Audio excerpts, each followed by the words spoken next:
आइए हम अपने सिरों को प्रार्थना के लिए कुछ क्षणों के लिए झुकाएं। परम पवित्र और धार्मिक परमेश्वर, हम आपके प्रेम में करुणा के लिए आपका धन्यवाद करते हैं, क्योंकि यह हमारे लिए जीवन से भी ज्यादा अच्छी है। और हम आपसे प्रार्थना करते हैं कि आप हमसे बहुत ही विशेष रूप से मुलाकात करेंगे और हमें अपनी आशीषों में से प्रदान करेंगे। होने पाए कि हम बीमारों और परेशान व्यक्तियों की सेवा टहल करने के लिए अपने प्यारे उद्धारकर्ता के बड़े हुए हाथों को देखें और आज रात्रि उन लोगों की ओर स्वागत का हाथ बढ़ाएं जो कि पाप की सड़कों पर चलते चलते थक गए हैं। उन्हें पिता के घर में आने का निमंत्रण दें जहां पर उन्हें होना चाहिए।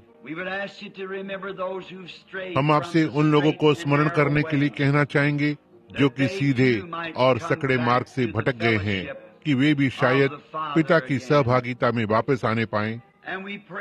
और हम आज रात्रि प्रार्थना करते हैं प्रभु कि आप लोगों के कानों को सुसमाचार सुनने के लिए खोलेंगे और यह कि आप बोलने वाले के होठों का खतना करेंगे और होने पाए कि हमारा आपकी महिमा के लिए उपयोग हो।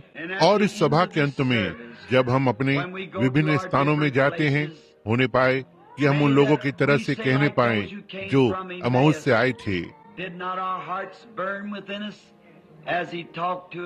जब वो हमसे रास्ते में बातें करता था तो क्या हमारे हृदय में उत्तेजना ना हुई? क्योंकि यह हम आपके पुत्र प्रभु यीशु के नाम में मांगते हैं, आमीन। मैं आज रात्रि कुछ वचनों में से पढ़ना चाहता हूँ। संत लूका का 17वां अध्याय और 26वें पद से आरंभ करते हुए।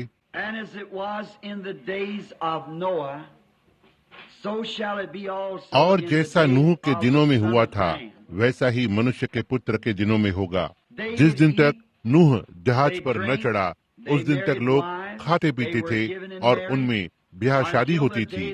उस दिन तक जब नूह ने जहाज में प्रवेश नहीं किया, तब जल प्रलय ने आकर उन सबको नाश किया।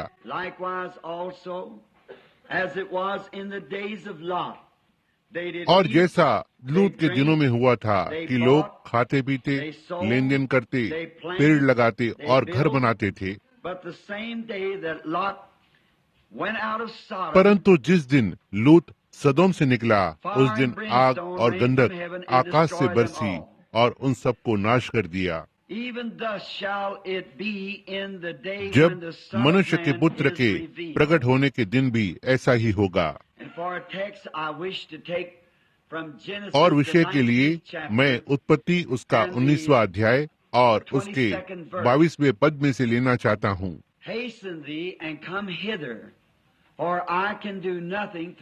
तू फुर्ती करके और यहाँ आ, क्योंकि मैं कुछ नहीं कर सकता जब तक तू वहाँ न आ जाए। इस प्रातः मैं आने वाले न्याय के लिए बोल रहा था और आज रात्रि मैं इस बात को जारी रखना चाहता हूँ। हम सर्वशक्तिमान परमेश्वर के न्याय के गर्म आंधियों को महसूस कर सकते हैं। जब हम इन बातों को महसूस करना आरंभ करते हैं तो ये बात हमारे लिए आवश्यक है कि हम यह एक प्रकार से देखें कि हम कहाँ पर रह रहे हैं और किस घड़ी से होकर गुजर रहे हैं। और कुछ समय पहले ये मेरा सौभाग्य था कि मैं भारत गया, और इससे पहले कि मैं भारत में आता, वहाँ पर एक बहुत बड़ा भूकंप आया।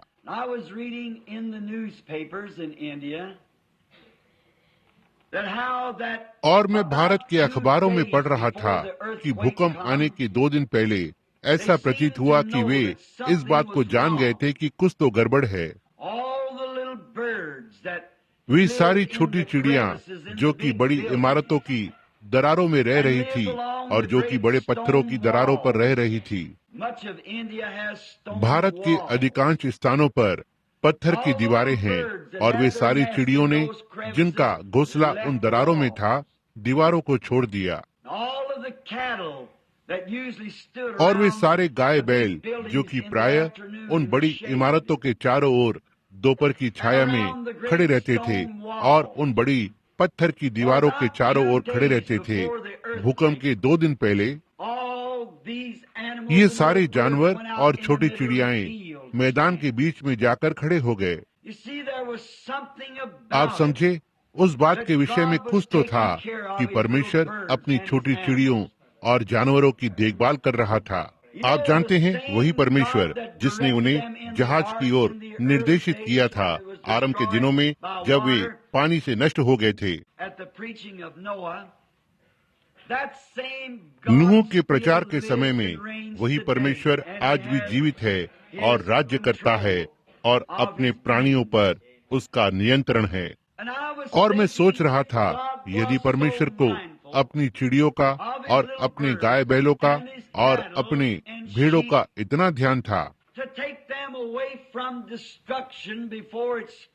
कि इससे पहले कि विनाश प्रहार करे वो उन्हें दूर ले जाता है, वो उन बच्चों का जिन्होंने उसकी आत्मा के द्वारा जन्म पाया है और उसके लहू में धुले हुए हैं, कितना ध्यान रखेगा। वो उनका ध्यान रखता है। और जैसे कि उसने छोटी चिड़ियों को अपने रहने के स्थानों से चले जाने के लिए चेतावनी दी, मैं सच्चाई से इस बात पर विश्वास करता हूँ कि आज वो अपने लोगों को चेतावनी दे रहा है। और जैसे कि हम उसके जल्द आगमन के महान चिन्हों को देखते हैं, मैं ये विश्वास करता हूँ कि परमेश्वर अपने लोगों को एक साथ होने की चेतावनी दे रहा है और इस अंतिम दिन में एक महान रूप से बाहर बुलाया जाना हो रहा है। आज रात्रि मेरा विषय है, क्या कलीसिया महासंकट से पहले चली जाएगी? अब ये बात आपके विचार करने से पहले होनी है। बहुत देर हो चुकी है। इतना तक मैं विश्वास करता हूँ कि अमेरिका में लगभग बहुत देर हो चुकी है। हम बस मार्ग के अंत में हैं। और आज सुबह जिस समय मैं बाबुल और उसकी स्थितियों पर प्रचार कर रहा था, मैंने सोचा कि आज रात के लिए यह बहुत अच्छा होगा ताकि बाइबल में से कुछ बातों को लाया जाए, यह दिखाने के लिए कि हम प्रभु के आगमन के कितने नजदीक हैं। और हम देख सकते हैं, हम अपनी स्वाभाविक आंखों से कि कुछ तो बात लेने के लिए तय है। वहाँ लोगों के बीच एक अशांति है। बस एक बेदारी के लिए कोशिश करना बहुत कठिन बात है। कलीसियाएं इतनी भिन्न हैं और सांप्रदायिक बांधाओं के कारण एक दूसरे के गले पर हैं और मसीही बहुत ही घबराए हुए और परेशान लगते हैं। लेकिन आप जानते हैं, यह अजीब बात है, लेकिन हमारे प्रभु ने कहा, जब ऐसी चीजें घटित होने लगे तो ऊपर की ओर देखो कि हमारा छुटकारा नजदीक आ पहुंचा है।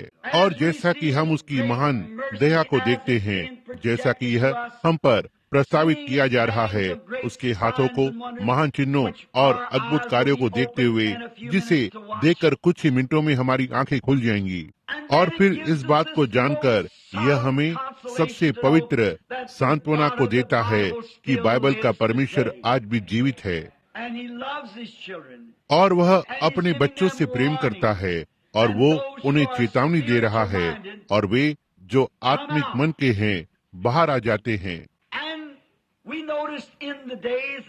और हम ध्यान देते हैं उन दिनों में जब यीशु बोल रहा था, उसने कहा जैसा कि यह नूह के दिनों में था और लूत के दिनों में था। अब समय के हर मोड़ पर परमेश्वर ने हमेशा ही न्याय की पुकार से पहले दया की पुकार को दिया है। अब यदि आप इतिहासकार हैं, और मैं इस सप्ताह इतिहास का अध्ययन करता आ रहा हूँ और पिछले 2 या 3 सप्ताह से लेकर एंटे-नीसियन फादर्स और कलीसिया का प्राचीन इतिहास जो नीसियन परिषद के ठीक पहले था, और फिर 1500 वर्षों के अंधकार युग में कैथोलिक कलीसिया का गठन कर रहा था। और मैं इसे नीसियन के लेखों में देखता हूँ या नीसियन से पहले के परिषद में, कि उनके पास बिल्कुल वैसी ही बातें थी जैसे कि आज हैं। ओह, ये कैसे यह बात अपने आप को दोहराती है। और कलीसिया की स्थिति को देखना और लोगों की स्थिति को देखना और समय के चिन्हों को देखना, वे हर कहीं लिखे हुए हैं। अब इससे पहले कि परमेश्वर कभी कुछ करे, समय के हर मोड़ पर वो हमेशा दया को भेजता है, एक दूत को, एक भविष्यवक्ता को, एक संदेश को भेजता है। और जैसा कि हर समय में हुआ है, अब भी उसे पूर्ण रूप से ठुकराया गया है। कलीसिया इसे ग्रहण नहीं करना चाहती। नूह, उसने यहाँ नूह के बारे में बात की और उसने 120 वर्ष प्रचार किया, और हालांकि उसका संदेश दया का था, लोग उसकी शिक्षा पर सतर्क होने से चूक गए। यह कुछ तो ऐसा था जो उन्हें बचाने के लिए था, और फिर भी उन्होंने नहीं सुना। और क्या यह आज के समय की बहुत ही सुंदर तस्वीर नहीं है? अब आप मुझसे कह सकते हैं, भाई ब्रैनम, आप कैसे कह सकते कि सुंदर है, और हमारे लिए चित्र को चित्रित कर रहे हैं जिसे आप दिखा रहे हैं? यह सुंदर है क्योंकि प्रभु यीशु जल्द ही अपनी कलीसिया के लिए आ रहा है, और यह सबसे सुंदर विचार है जो परमेश्वर की कोई भी सृष्टि कभी सोच सकती है, ताकि इस गड़बड़ी से बाहर निकलकर और उसकी धन्य महिमा में प्रवेश करें, जहां बूढ़े जवान हो जाएंगे और बीमार हमेशा के लिए चंगे हो जाएंगे। वहां अब और दुख या हृदय का दर्द नहीं होगा। क्या यह सबसे सुंदर बात नहीं है जिसके बारे में मैं सोच सकता हूँ? और यह उनके लिए कितना धन्य है जो उस एकत्र होने के समय की बाट जोते हैं। अब हम पाते हैं, जैसा कि यीशु ने नूह के दिनों का उल्लेख किया था, आइए हम पीछे जाएं, क्योंकि उसने कहा, उस दिन का एक उदाहरण लें। अब जब केन ने हाबिल को मार डाला और तब शेत ने उसका स्थान ले लिया, हम देखते हैं कि शैतान उस बीज को नष्ट करने का यत्न कर रहा था जिसको आना था, जिसकी परमेश्वर ने प्रतिज्ञा की थी कि स्त्री का बीज सर्प के बीज के सिर को कुचलेगा। और शैतान उस शाही बीज को नष्ट करने की कोशिश कर रहा था, और उसने सोचा कि उसने ऐसा किया जब उसने हाबिल को मार डाला। लेकिन परमेश्वर ने शेत को उसके स्थान पर खड़ा किया, मसीह की मृत्यु और पुनरुत्थान और शाही बीज के आगमन की एक बहुत ही सुंदर तस्वीर। तब यह ध्यान देने योग्य बात है कि कैसे केन के वंश की ओर के लोग वे बहुत ही धार्मिक बन गए, और वे कलीसिया जाने वाले लोग थे। और वैसे ही केन भी एक कलीसिया जाने वाला व्यक्ति था। उसने प्रभु की आराधना की, उसने एक वेदी बनाई, वो कलीसिया से संबंध रखता था, उसने अपने कर्जों का भुगतान किया। वो हर लिहाज से एक ऐसा मनुष्य था जिसकी ओर मनुष्य एक सच्चा विश्वासी होने के समान देख सकते थे। लेकिन वहाँ केवल 3 वर्ग के लोग हैं, वो है विश्वासी, अविश्वासी और बनावटी विश्वासी। और संसार आज रात भी उन्हीं से भरा हुआ है। और केन केवल दिखावटी विश्वास को कर रहा था, और उसके वंश से कलीसिया जाने वाले लोगों का एक बड़ा झुंड आया जो बहुत ही धार्मिक था। और यह सबसे असामान्य बात है। लेकिन क्या आपने ध्यान दिया कि उसके वंश के लोगों से उन्नति पाई हुई शिक्षित जाति बाहर आई? बाइबल इसे स्पष्ट रूप से बताती है। उसने कहा, वे निर्माण कर रहे थे और वे बड़ी बड़ी चीजें कर रहे थे।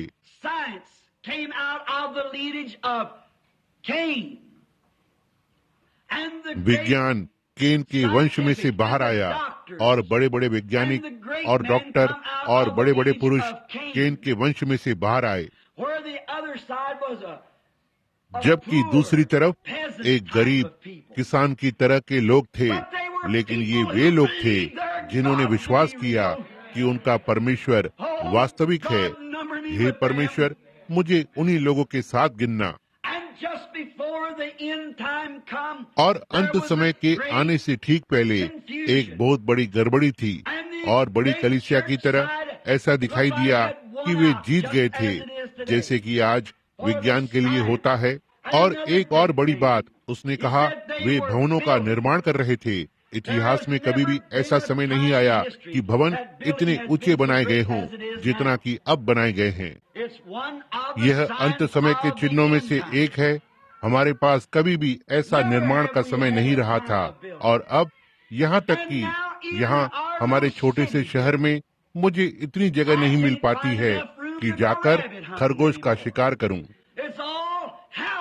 घरों की निर्माण की योजनाएं हर तरफ हैं, बस भवनों का निर्माण कर रहे हैं और पौधे लगाना। और यदि हम अपनी आंखें खोलते हैं तो ये परमेश्वर के चिन्ह सूचक में से एक है कि अंत निकट है।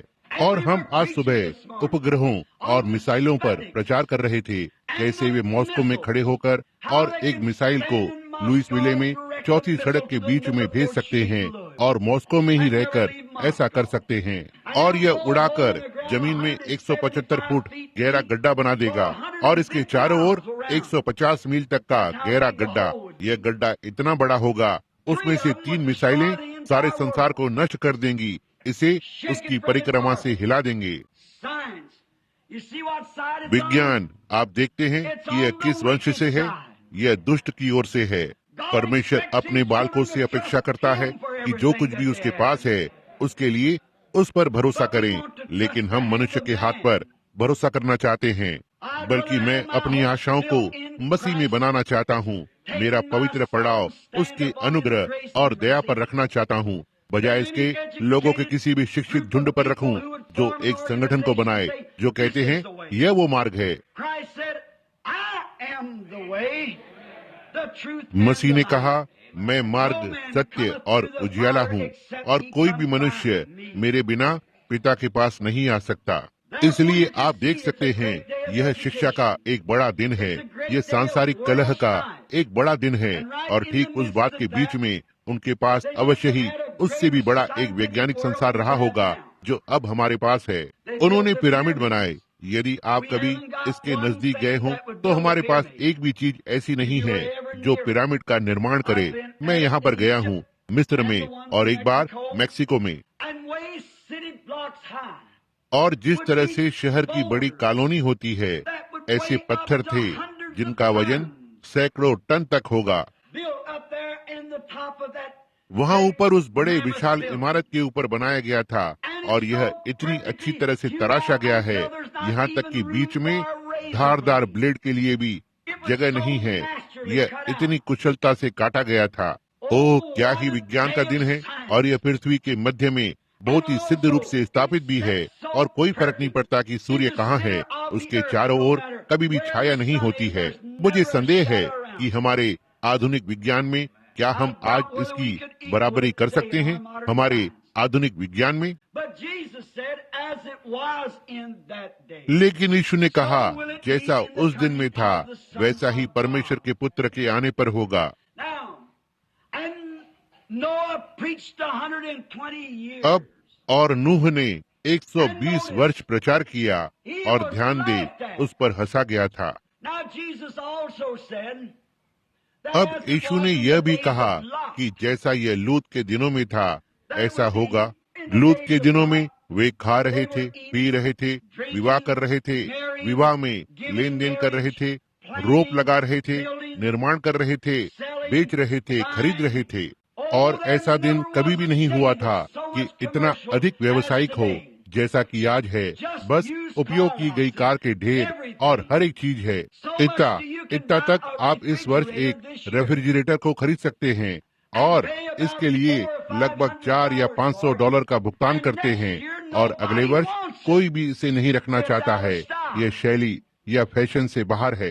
क्या आप नहीं देखते कि व्यावसायिक दुनिया ने आपको लगातार इसी भाग दौड़ में जकड़ कर रखा है?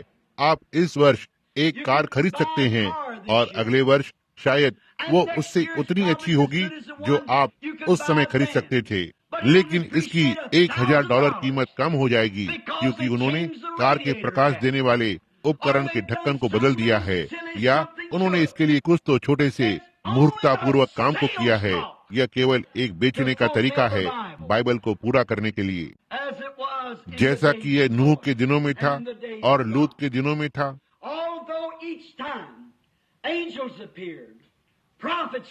हालांकि हर बार दूत प्रकट हुए, भविष्यवक्ता उठ खड़े हुए, और उनका संदेश हमेशा ही अनुग्रह, दया और छुटकारे का रहा है। परमेश्वर का संदेश हमेशा से छुटकारे का रहा है। अंत समय से ठीक पहले इसे वचनों में से होते हुए जांचें, कैसे नूह ने छुटकारे का प्रचार किया और वे उन पर हंसे और उनका मजाक उड़ाया और उनका उपहास उड़ाया गया। और जैसा यह उन दिनों में था वैसा ही आज है। और जब आप एक संदेश के साथ आगे बढ़ते हैं कि मसीह मरे हुओं में से जी उठा है, जैसा कि उसने प्रतिज्ञा की है कि वो अपने आप को आगे दिखाएगा, और वे उस संदेश के लिए जैसा आज करते हैं बिल्कुल वैसे ही जैसे उन्होंने उस दिन पर संदेश के लिए किया था। लूत सदोम में चला गया और अपनी पूरी तरह से अपने कुटुंबी लोगों के लिए कोशिश की कि दूतों का संदेश सुने, लेकिन उन्होंने उसका उपहास उड़ाया और कहा कि वो मजाक कर रहा था।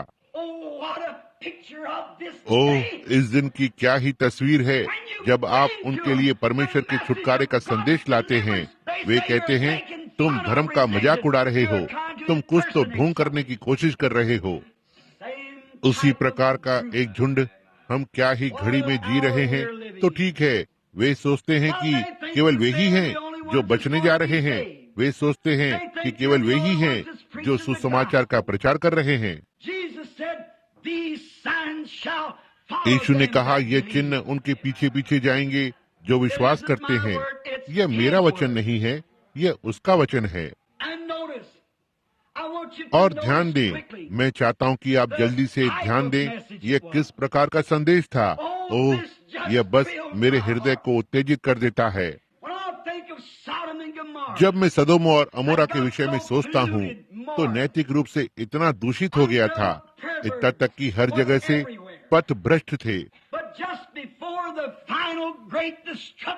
लेकिन अंतिम बड़े विनाश से ठीक पहले परमेश्वर ने वहाँ एक भविष्यवक्ता को भेजा, और मैं यह भी सोच रहा हूँ उसने वहाँ एक दूत को भेजा। और मैं चाहता हूँ कि आप उस दूत के संदेश पर ध्यान दें।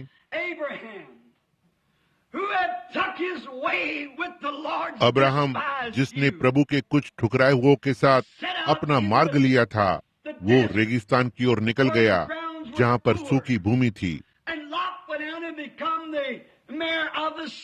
और लूत वहाँ चला गया और नगर का प्रधान बन गया, और वो पापों के बीच एक बड़ा व्यक्ति था।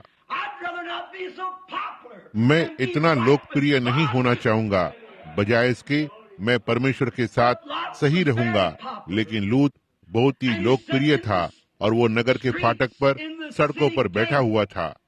वो एक फैसला करता था कि क्या अंदर आ सकता है और क्या नहीं आ सकता है, और वो वहाँ पर था, अपने जीवन को वह विचार में दे रहा था, और ये जानते हुए कि उसके नगर में हर प्रकार की बातें हो रही हैं। क्या यह आज की तस्वीर नहीं है? हमारे राष्ट्र में बिना सेंसर या काट छाट के कार्यक्रम, सभी प्रकार की मूर्खता, नीचता, युक्तियां। ओह, वे इसे समाप्त कर सकते थे यदि वे चाहते तो, लेकिन वे नहीं चाहते थे, और वे इसे नहीं कर सकते क्योंकि परमेश्वर ने कहा यह इसी प्रकार से होगा। यदि वे केवल अपनी आंखें खोल सकते और समझ सकते। और ध्यान दें, उस बड़ी निर्णायक घड़ी के आने से ठीक पहले अब्राहम और सारा, जो उस बतूल के पेड़ के नीचे बैठे हुए थे, एक दिन जब वे वहाँ पर थे, सारा ने कुछ पुरुषों को आते हुए देखा और वो तंबू की ओर चली गई। इस दिन की महिलाओं के लिए क्या ही अंतर है, और वहाँ सदोम में यह कितनी भिन्न बात होगी। पुरुषों के घर आने का समय हो जाता है, वे सब अपने छोटे छोटे कपड़ों को पहनती हैं और बाहर जाकर और घास काटने के लिए चली जाती हैं। क्या ही अंतर है।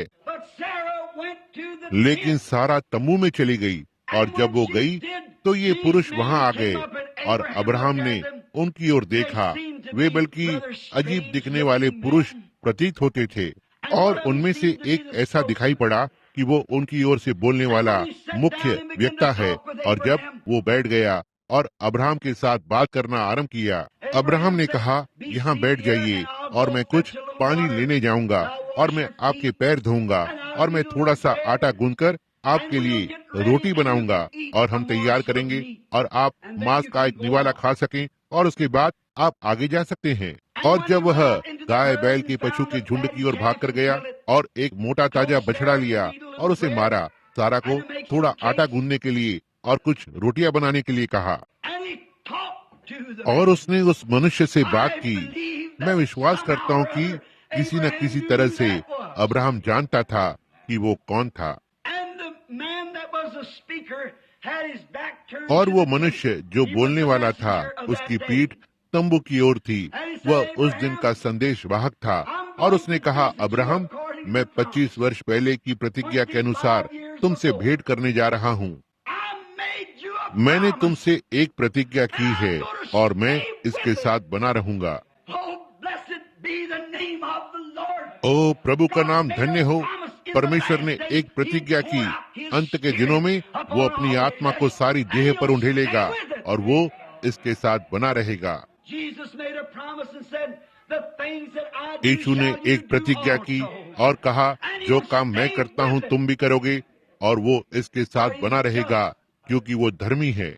और अब्राहम ने उसकी ओर देखा और उसने कहा, जीवन के अनुसार अगले महीने लगभग इसी समय यह सारा के साथ था। मैं तुमसे भेंट करने जा रहा हूँ और सारा एक बालक को लाने जा रही है जिसकी मैंने प्रतिज्ञा की है। अब अब्राहम 100 वर्ष का था और सारा 90 वर्ष की थी। और सारा दूत के पीछे तंबू के अंदर थी। वो हंसी।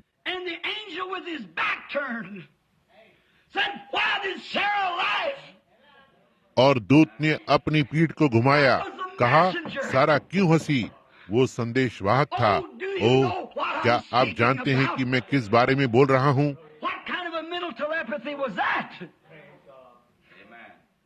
यह किस प्रकार का मनो का पढ़ना था? उसकी पीठ तंबू की ओर थी और वो अंदर थी।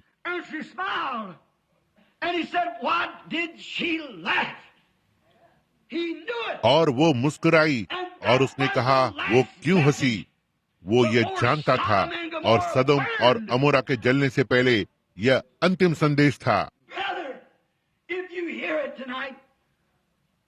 भाई, यदि आप इसे आज रात सुनते हैं तो यह अब अंतिम संदेश है, इससे पहले कि यह संसार जले। दूत के स्वभाव को देखा। वो दूत कौन था? यह परमेश्वर था। याद रखें, अब्राहम ने उसे प्रभु कहकर बुलाया और वहाँ इसका अनुवाद है एलोहिम, वो महान सामर्थी यहोवा। यह यीशु मसीह का फिर से देहधारी होना था।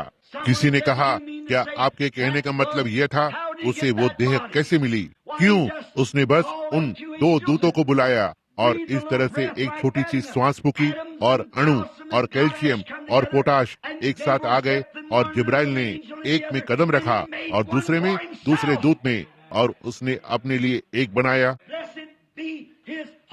उसका पवित्र नाम धन्य हो। मैं आज रात बहुत ही खुश हूँ यह जानकर कि वही सर्वशक्तिमान परमेश्वर जो खुद के रहने के लिए एक देह बना सकता है। मेरा भरोसा उस पर है कि किसी दिन वो इसे ऊपर उठाएगा जैसा कि उसने करने की प्रतिज्ञा की है। और वो हमारे बीच में है उसी काम को करने के लिए जो उसने वहाँ पर किया था। ओह, उसके महिमा में नाम की स्तुति हो। हमें चेतावनी दे रहा है, हमसे बात कर रहा है, हमें बता रहा है कि तैयार हो जाएं। निश्चय ही उसने कहा, थोड़ी देर रह गई है और संसार मुझे और न देखेगा, फिर भी तुम मुझे देखोगे क्योंकि मैं तुम्हारे साथ रहूंगा यहाँ तक कि तुम में रहूंगा संसार के अंत तक। क्या ही एक घड़ी है जिसमें हम रह रहे हैं। ध्यान दें, वो दूत जो आग को लेकर आया वही वो एक था जिसने उस अद्भुत कार्य को किया। और हम सब जानते हैं कि संसार अगली बार आग के द्वारा नष्ट होने जा रहा है। और वो दूत जो सदोम और अमोरा के लिए भेजा गया था, देखो यीशु ने क्या कहा। ओह, इस बात को लेने के लिए यह मेरे प्राण को बस उत्तेजित कर देता है। जैसा कि यह नूह के दिनों में था, ऐसा ही मनुष्य के पुत्र के आने के दिनों में होगा। उस दूत ने क्या किया? उसके पास मनो को परखने की आत्मा थी। और उसने कहा, जैसा ये तब था वैसा ही होगा जब मनुष्य का पुत्र स्वर्ग से प्रकट होगा। क्या आप इसे देखते हैं? जरा सोचें कि अब हमारे बीच में वही परमेश्वर का दूत खड़ा हुआ है जो प्रभु यीशु मसीह के अलावा कोई और नहीं है, पवित्र आत्मा के रूप में। यह हमारे बीच में है उस दिन में, और वो परमेश्वर था, और विनाश के आने से ठीक पहले यह उसका संदेश था। अब हम ध्यान देंगे कि यह छुटकारे का संदेश था। उसने नीचे आकर और लोगों को छुड़ाने की कोशिश की और उन्होंने उसे सुनने से इनकार कर दिया। और आज हमारे राष्ट्र में हमारे लोगों के बीच वही बात है। मुझे हमारे प्रभु यीशु को सभाओं में चिन्ह और अद्भुत कार्य और महान चीजों को करते हुए देखने का सौभाग्य मिला है, और लोग असल में मंच पर खड़े होकर और जानेंगे संदेह की छाया से परे कि वो महान अमरहार अनंत परमेश्वर उपस्थित है और उसी प्रकार के अद्भुत काम को कर रहा है। और वे वहां खड़े होकर और च्युइंगम को चबाएंगे और बिना किसी दिलचस्पी के मंच पर से चले जाएंगे। वे परवाह नहीं करते। यह मुझे ऐसा दिखाई देता है जैसे यदि किसी मनुष्य के पास उसके प्रति किसी भी प्रकार की आत्मिकता है या उसमें परमेश्वर का आत्मा है, और जब उसने प्रभु यीशु को वही करते देखा है जो उसने कहा था कि वो करेगा, तो यह उसके हृदय को एक प्रकार से उत्तेजित कर देगा कि वो अधिक समय तक शांत नहीं रह सकता है। वो राष्ट्र को संदेश के साथ प्रज्वलित कर देगा जैसा उन दिनों में था। उसने कहा ऐसा ही होगा। वो संदेश आगे चला गया और वे सिर्फ इस पर हंसने लगे और इसका उपहास उड़ाया जैसे कोई जो किसी प्रकार की बेकार की कहानी को बता रहा हो। लेकिन यह दया का संदेश था और यह अनुग्रह का था और यह छुटकारे का था। ओह प्रभु! और उस सुबह दूत ने लूत से कहा, उसके संदेश देने के बाद उसने कहा जल्दी करो, यहाँ आओ, क्योंकि जब तक तुम यहाँ नहीं आते मैं कुछ भी नहीं कर सकता। मैं चाहता हूँ कि आप अब इस बात पर ध्यान दें, क्योंकि हमें यहाँ प्रार्थना पंक्ति के कारण इसे छोटा करना है। क्या आपने ध्यान दिया कि दूत ने क्या कहा? मैं तब तक कुछ नहीं कर सकता जब तक तुम यहाँ नहीं आते। यह क्या था? यह एक छुटकारे का संदेश था, और इससे पहले कि आकाश से आग की एक बूंद गिर सके, लूत को सदोम से बाहर निकलना था। और इससे पहले आकाश से बारिश की एक बूंद गिरे, नूह जहाज के अंदर चला गया। और इससे पहले कि परमाणु बम इस राष्ट्र पर गिर सके, कलीसिया रैप्चर में चली जाएगी कि प्रभु यीशु से मिले। और यदि उपग्रह और मिसाइलें तैयार हैं और हथौड़े पीछे की ओर खींचे जाते हैं, वे सारे दूत क्रम में खड़े होते हैं। हालेलुया! स्वर्ग का बड़ा गलियारा पूरा भरा हुआ है। सारी वीणाएं सुर में हैं। बड़े बड़े संगीत बजाने वालों का दल अभ्यास कर चुका है। बहुत जल्द जीवित परमेश्वर की कलीसिया के लिए घर वापसी का समय आता है, जो उसके आगमन की प्रतीक्षा कर रहा है। सब कुछ क्रम में है। मैं बहुत ही खुश हूँ। मैं बहुत थकता जा रहा हूँ। ओह, उस महान घड़ी के लिए। और यह सोच कर कि हमारा इस मोड़ या जंक्शन के समय में एक भाग था।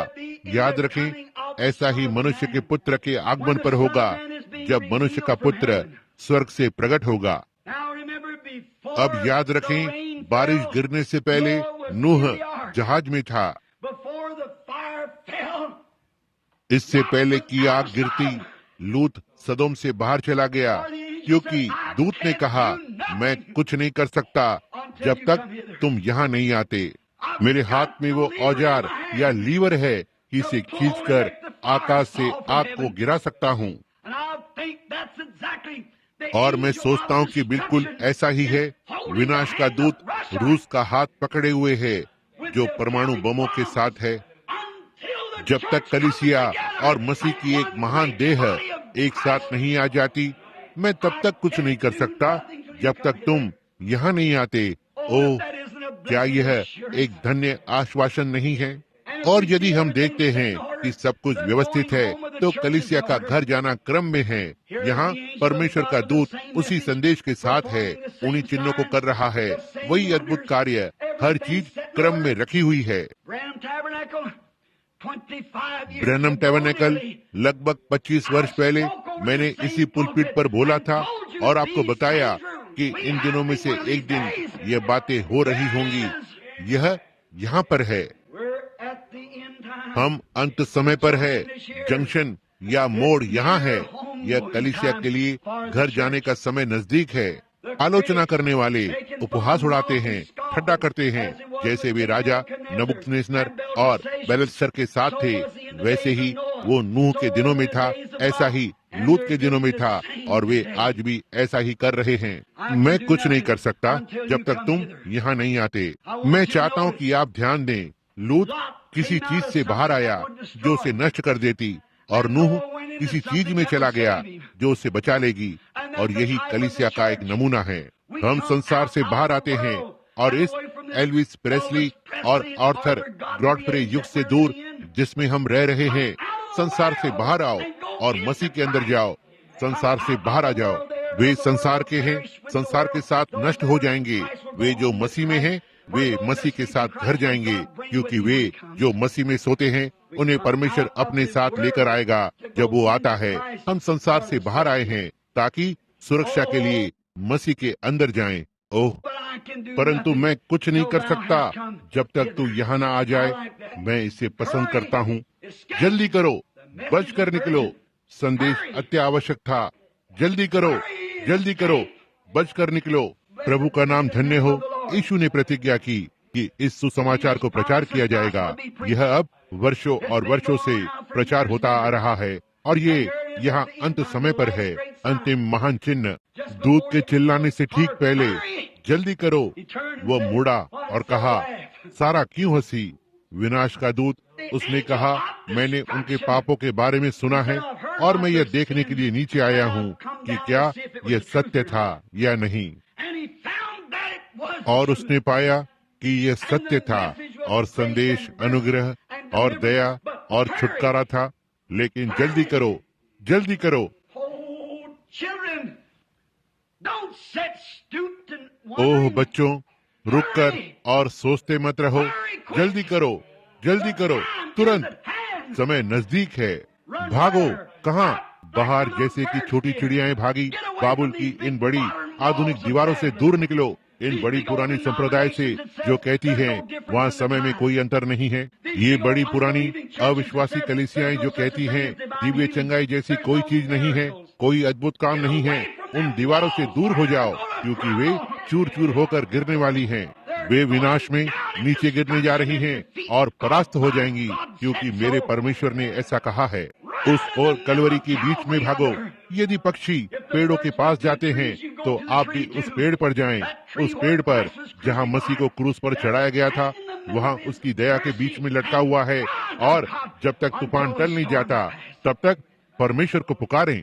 जल्दी करो, बच निकलो, यहाँ आ जाओ, क्योंकि जब तक तुम बाहर नहीं आते मैं कुछ नहीं कर सकता। वो आपके लिए रुका हुआ है। इन पुरानी आधुनिक चीजों से दूर हो जाओ, उस टेलीविजन से दूर हो जाओ जब वे एक तरह से नाटक उसमें आते हैं। निकलें।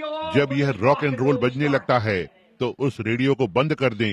एक महिला की तरह व्यवहार करें, एक महिला की तरह वस्त्र पहने, एक पुरुष की तरह व्यवहार करें, एक पुरुष की तरह कपड़े पहने, एक मसीही की तरह बात करें, एक मसीही की तरह जिएं। सारे फूलों को जला दो। जल्दी करो, बाहर निकलो, विनाश नजदीक है। परमेश्वर उबा हुआ और थका हुआ है। ओह, यह आपके सोचने से भी अधिक देर हो गई है। घड़ी नजदीक है। दूत की दया, दया का दूत जिसने अपना संदेश भेजा, ठीक आज रात यहाँ पर है। क्या आप इसे विश्वास करते हैं? क्या कलीसिया को महासंकट के समय से पहले जाना है? देखो, इज़राइल गोशेन में चला गया और मिस्र अंधकार में चला गया। मिस्र गोशेन के अंदर आ गया, प्रतिज्ञा के देश में ले जाया गया। मिस्र अंधकार में चला गया और मृत सागर में गाड़ा गया। जल्दी करो, जल्दी करो, बच निकलो, यह आपका अंतिम अवसर हो सकता है। और याद रखें, हम मिसाइलों को तैयार देखते हैं, हम उन्हें सुनते हैं, हम इसे अखबार में देखते हैं। सारा संसार थरथरा रहा है। हर एक चीज जो परमेश्वर ने कहा वो पूरी हो रही है। तब इसके बारे में क्या? उस दिन में जब मनुष्य का पुत्र अपने आप को स्वर्ग से प्रकट करेगा। प्रकट हुआ मनुष्य का पुत्र क्या है? यीशु मसीह कल, आज और युगानुयुग एक सा है। 21वें पद की ओर देखें या 30वें पद को। यह है, यहाँ तक कि यह उन दिनों में होगा जब मनुष्य का पुत्र स्वर्ग से प्रकट होगा। यह क्या है? यह संदेश जो जब से यीशु धरती पर था ऐसी बात कभी भी घटित नहीं हुई। और यहाँ है ये अन्य जाति युग के अंत में। आइए इसे कुछ समय के लिए देखें और पूरी तरह से सोचें। जब यीशु यहाँ धरती पर था, उसने चंगाई देने वाला होने का दावा नहीं किया। उसने कहा, यह मैं नहीं हूँ जो कामों को करता है, यह मेरा पिता है, लेकिन मैं केवल वही करता हूँ जो पिता मुझे करने के लिए दिखाता है। संत यूहन्ना 5:19, उसने कहा, मैं तुमसे सच सच कहता हूँ, पुत्र अपने आप में कुछ नहीं कर सकता सिवाय जो वो पिता को करते देखता है। यदि आप फिलिपुस पर ध्यान दें, जब वह पहले परिवर्तित हुआ, उसने पहले अपनी सेवकाई आरंभ की। प्रभु यीशु, क्या हुआ? आइए देखें कि कैसे मनुष्य का पुत्र अपने आप को प्रकट करने जा रहा है। यदि वो कल, आज और युगानुयुग एक सा है, तो उसे अपने आप को प्रकट करना होगा जैसे उसने बीते कल में किया था। यदि वो वैसे ही प्रकट करता है तो उसे उसी संदेश को प्रकट करना होगा, शांतिपूर्वक। और ध्यान दें, जब पतरस उसकी सेवकाई के बाद उसके पास आया, संत यूहन्ना 1 में, पतरस उसके पास चलकर गया। उसे तब पतरस कहकर नहीं बुलाया गया था, उसे दूसरे नाम से बुलाया गया। और जब वह उसके पास गया तो उसने कहा, तू शमौन है और तेरा पिता योना है। उस बूढ़े मछुआरे ने सोचा, उसने मुझे कैसे जाना? और फिर बेटा सदा से फिलिपुस भी, वो वहाँ पहाड़ के पास जाता है और वो एक नतनीएल नाम के मित्र को पाता है, एक पेड़ के नीचे जो प्रार्थना कर रहा है। उसने कहा, आकर देखो हमने किसे पाया है, नासरत का यीशु, यूसुफ का पुत्र। अब देखो कि उसने खुद को कैसे प्रकट किया। अब उसने कहा, अब क्या नासरत से कोई अच्छी चीज निकल सकती है? उसने कहा, आकर और देखो। यही सबसे अच्छा उत्तर है जो कोई भी मनुष्य दूसरे को दे सकता है। इसकी आलोचना न करें, आकर अपने आप के लिए जाने। ओह, यदि हम आज केवल उतने ही ईमानदार हो सकते हैं। और अपने मार्ग पर आगे की ओर वो उसे निर्देशित करने लगा। क्यों? उसने कहा, पतरस, कल एक मनुष्य, कैफा, क्या तुम उस बूढ़े मछुआरे को जानते हो? हाँ, वो इस मनुष्य के सामने चलकर गया और उसने उसे बताया कि वो कौन था और उसका पिता कौन था। नतनीएल ने कहा, मैं इस विषय में नहीं जानता। और जब वो वहाँ चलकर गया जहाँ यीशु था, उस पंक्ति में जहाँ वो बीमारों के लिए प्रार्थना कर रहा था, यीशु ने उन आंखों को उस पर भेजा और उसने कहा, देखो एक इजरायली जिसमें कोई कपट नहीं है। उसने कैसे जाना कि वो एक इजरायली था? यूनानी और सारे एक जैसे कपड़े पहने हुए थे और एक जैसे दिखते थे। उसने कैसे जाना कि वो एक इजरायली था? वो देह में प्रकट हुआ परमेश्वर था। उसने क्या किया? उसने उसकी ओर देखा और उसने उसे देखा। उसने कहा, रब्बी, तूने मुझे कैसे जाना? उसने कहा, इससे पहले कि फिलिपुस तुम्हें बुलाता, जब तुम पेड़ के नीचे थे, मैंने तुम्हें देखा। उसने कहा, इससे बात खत्म हो जाती है। तू परमेश्वर का पुत्र है, तू इजराइल का राजा है। यीशु ने कहा, क्योंकि मैंने तुम्हें यह बताया, क्या तुम विश्वास करते हो? कहा, तब तुम इससे भी बढ़कर चीजों को देख सकते हो। परंतु अविश्वास करने वाली कलीसिया का सदस्य पास ही खड़ा था।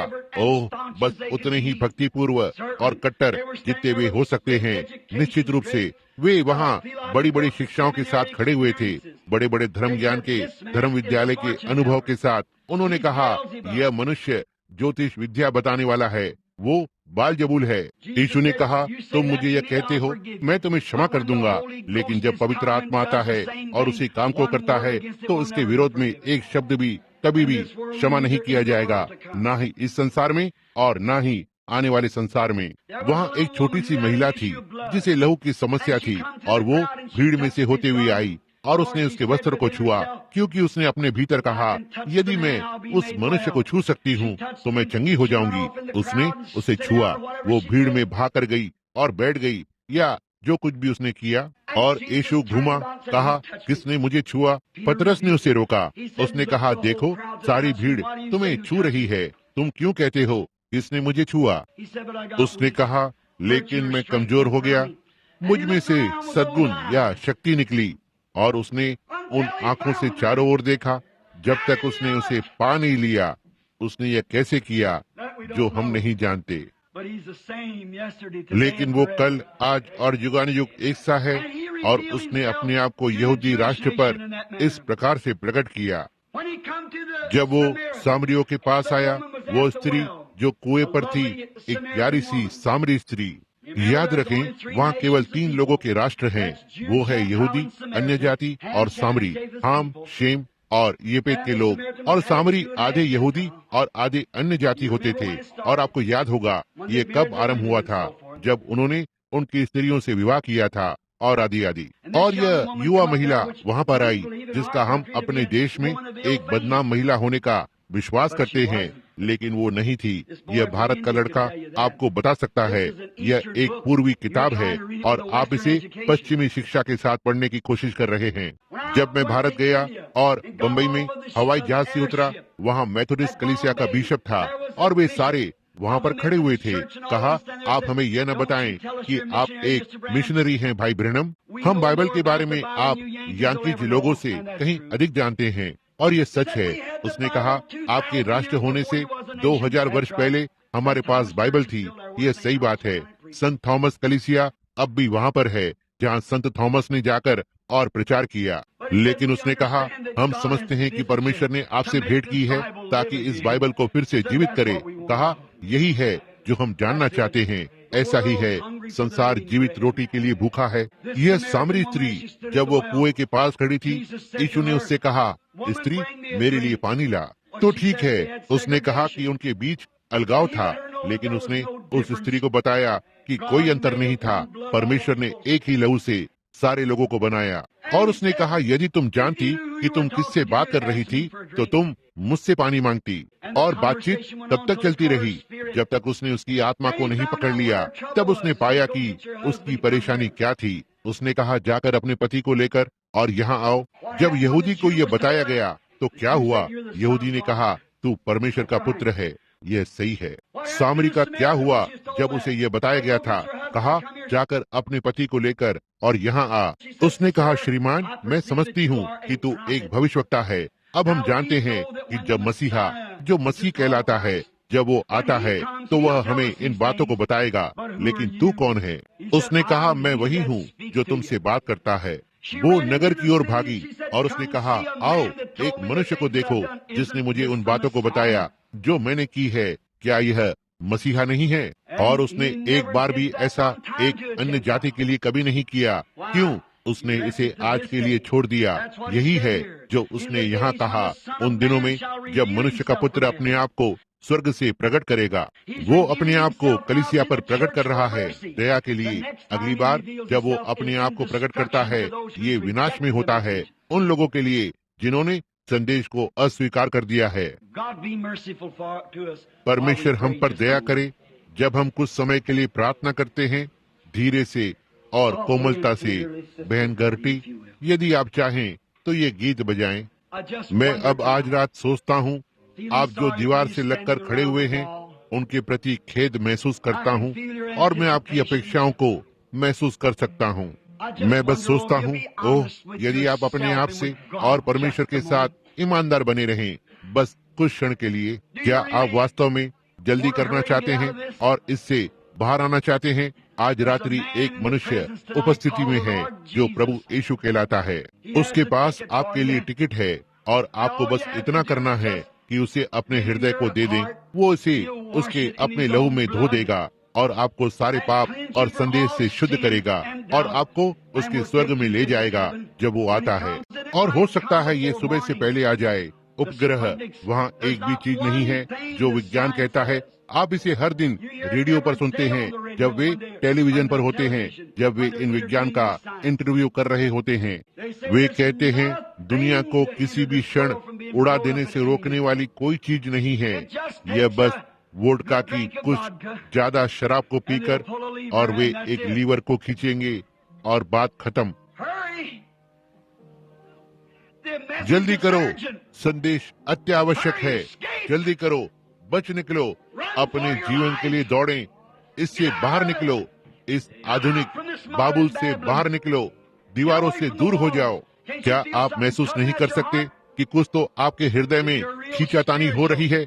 यदि आप वास्तव में आत्मिक हैं और परमेश्वर आपसे बात कर रहा है, निश्चय ही यदि उसने उन छोटी चिड़ियों से बात की तो वो आपसे बात कर सकता है। क्या आप उसके लिए अपना हाथ ऊपर उठाएंगे? हमारे पास लोगों को वेदी के आसपास बुलाने के लिए जगह नहीं है, लेकिन यदि आप बस अपना हाथ उठाएं और कहें, परमेश्वर मुझ पर दया करें, परमेश्वर आपको आशीष दे भाई, परमेश्वर आपको आशीष दे। ओह प्रभु, सारी इमारत में मैं नहीं जानता कि वहाँ कितने हाथ उठे हैं। मुझ पर दया करें हे परमेश्वर, यह मेरा हाथ है, मैं बचना चाहता हूँ प्रभु। सुबह होने से पहले मैं एक चिल्लाहट सुन सकता हूँ। मैंने बाहर की ओर देखा और मेघधनुष आकाश में से होते हुए फैला हुआ होगा। मनुष्य का पुत्र आने वाला है। क्या ही भयानक दिन है कि आपने अपने अवसर को खो दिया। आप ठीक अपनी कलीसिया के पास खड़े थे, क्या आप नहीं थे? ओह, आपने कहा माँ इसी कलीसिया की सदस्य थी। यह ठीक बात है भाई, यह ठीक बात है बहन, लेकिन माँ का उद्धार आपको कभी भी अंदर नहीं ले जाएगा। माँ किसी और दिन में रहती थी और आप दूसरे दिन में रह रहे हैं। प्रभु का संदेश सुने और आत्मा की चेतावनी को सुने। यह किस प्रकार का आत्मा था जिसने उस विचार को परख लिया कि कैसे सारा तंबू के अंदर हंस रही थी। प्रभु का दूत। अब अपने झुके हुए सिरों के साथ मैं आप में से हर एक के लिए प्रार्थना करना चाहता हूँ। जब आपने अपने हाथों को ऊपर उठाया तो आपने क्या किया? आप कहेंगे, क्या इसका कोई मायने रखता है भाई ब्रैनम? निश्चय ही रखता है। यदि आपका वास्तव में यही मायने रखता है तो इसका अर्थ मृत्यु और जीवन के बीच का अंतर है। संदेश अत्यावश्यक है। क्या आप ठीक अभी अपने हाथ को ऊपर नहीं रखेंगे? परमेश्वर मुझ पर दया कीजिए। परमेश्वर उस छोटी लड़की को आशीष दे। परमेश्वर महिला को आशीष दे। परमेश्वर आपको आशीष दे। आपको प्यारे बच्चे, आपको युवा पुरुष, छोटे छोटे बच्चे जो साथ ही वेदियों के पास हैं, उन्होंने छोटे छोटे हाथों को ऊपर उठा रखा है, तो उनके छोटे हृदयों को आशीषित करें। आप कहते हैं उनका ऐसा अर्थ नहीं है। ओह हाँ, उनका अर्थ है। यीशु ने कहा, छोटे बालकों को मेरे पास आने दो, उन्हें मना मत करो, क्योंकि परमेश्वर का राज्य ऐसो ही का है। हो सकता है वे कभी भी परिपक्वता में नहीं जी सके, लेकिन वे होंगे। वे कभी नहीं, वे बच निकलेंगे। हो सकता है वे सारी बड़ी बड़ी चीजें जिनसे हमें होकर गुजरना पड़ा था। परमेश्वर दया करे। जब आप अपने हाथों को ऊपर उठाते हैं तो ये दर्शाता है कि आपके अंदर कुछ तो है जो आपने निर्णय लिया है। आपकी देह मरी हुई होती यदि आप में कुछ नहीं होता जो कहता है अपने हाथों को उठाएं। यह वो आत्मा था। तब आप अपना हाथ उठाएं। परमेश्वर ने इसकी गवाही दी। आत्मा ने आपको अपना हाथ उठाने के लिए लगाया है। परमेश्वर आपको आशीष दे। और वहाँ पीछे के सारे छोटे बच्चों को, वे छोटे साथ ही अश्वेत बच्चे भी हैं, परमेश्वर आपके छोटे हृदयों को आशीष दे। प्रिय, परमेश्वर आपसे प्रेम करता है। निश्चय ही हम इन दिनों में से एक दिन यहाँ से बाहर जा रहे हैं। मैं नहीं जानता कि यह कब होगा, लेकिन यह होने जा रहा है। जल्दी करो, तुरंत ही राज्य में प्रवेश करो। आप कहते हैं ठीक है, मैंने इसे पहले सुना है। आप हो सकता है इसे अंतिम बार भी सुने। यह वो समय होने दो। परमेश्वर आपको वहाँ पीछे आशीष दे। युवा महिला, इन सारी पुरानी आधुनिक चीजों से दूर हो जाओ। इन पुरानी दीवारों से वे सब नीचे गिर जाएंगी। ये सारा रॉक एंड रोल और ये सारी बेहुदा चीजें संसार के साथ नाश हो जाएंगी। आप संसार में सम्मिलित न हो। आप वहाँ से निकलो। परमेश्वर अपनी कलीसिया के लिए आ रहा है। उसने आपको चुना है। यही कारण है कि वो आपसे बात कर रहा है। संदेश अत्यावश्यक है। जल्दी से आ जाओ। अब जबकि हम प्रार्थना करते हैं, अब सच्चे बने रहें और परमेश्वर से मांगे कि आप पर दया करे। धन्य प्रभु, यहाँ ऐसे लोग हो सकते हैं जिन्होंने पहले कभी भी परमेश्वर की सामर्थ्य के कार्य को नहीं देखा हो, लेकिन उनके हृदय में कुछ तो है जो कहता है अपना हाथ ऊपर उठाओ, यह मैं हूँ। और वे देखते हैं कि एक अत्यावश्यक पुकार है। वे इतने बुद्धिमान हैं कि चारों ओर देखते हैं और देखते हैं कि कुछ तो घटित होने के लिए तय है। छोटे बच्चे, उनमें से बहुत से अपने छोटे हाथों को ऊपर उठाए हुए हैं। परमेश्वर उन पर दया करे। बहुत से बूढ़े और मध्य उम्र के, उन्होंने अपने हाथ को ऊपर उठाया है। किशोर उम्र के लोगों ने अपने हाथ ऊपर उठाए हैं। वे दया को चाहते हैं परमेश्वर। और मैं यह जानकर बहुत ही खुश हूँ कि मसीह का पहला प्रकाशन दया है, दूसरा प्रकाशन न्याय है। हे परमेश्वर, इन लोगों के लिए धन्यवाद जिन्होंने आज रात दया को लिया है। दया का मार्ग, धन्य है वे जो दयावंत हैं, क्योंकि उन पर दया की जाएगी। धन्य है वे जो धर्म के भूखे और प्यासे हैं, वे भर दिए जाएंगे। प्रभु आज रात्रि उनके उजाले को चमकाएं। होने पाए वे दिया बने जो एक पहाड़ी पर रखा हुआ होता है, जो छिप नहीं सकता है, लेकिन विद्यालयों को उजाला देता है, और इसके बाद से उन स्थानों पर जहाँ से वे जुड़ेंगे, इसे प्रदान करे प्रभु। होने पाए वे उजाले बने जो परमेश्वर की महिमा के लिए चमकेंगे। उन्हें आशीष देना। और किसी दिन एक उत्तम संसार में प्रभु, होने पाए हम सब परमेश्वर की उस महान मेज के चारों ओर भेंट करें। उस विवाह के भोज में अपनी आत्मा को हम पर बनाए रखें प्रभु। उन लोगों को आशीषित करें जो दीवारों से लगकर खड़े हुए हैं, और बाहर भवन में और आसपास जिन्होंने अपने हाथों को उठाया है, और आदि आदि उनके साथ होना प्रभु। वे आज रात खड़े हुए हैं और उनके पैरों में ऐंठन हो रही है, लेकिन दयावान होना, इन चीजों को प्रदान करें।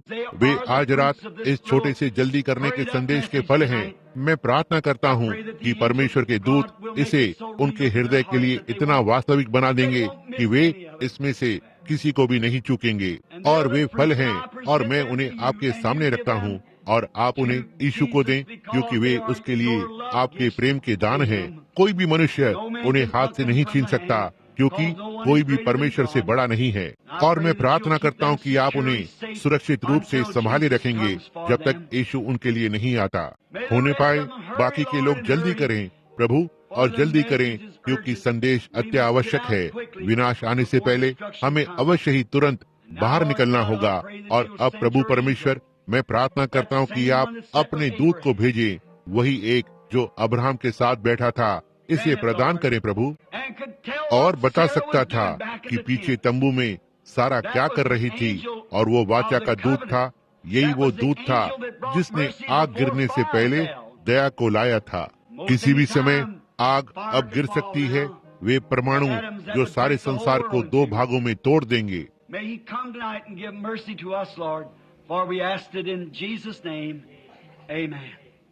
होने पाए वो आज रात आकर और हम पर दया करे प्रभु, क्योंकि हम इसे यीशु के नाम में मांगते हैं। आमीन। ओह, धन्य पुराने सुसमाचार के विषय में कुछ तो बात है। ऐसा लगता है कि यह आपको साफ कर देता है। मैं इसे पसंद करता हूँ। आइए हम बस एक बार इसे गाएं, धीमे से और कोमलता से। यीशु बुला रहा है हर एक जन। आइए हम अपने हाथों को उसकी ओर उठाएं। क्या आप ऐसा करेंगे?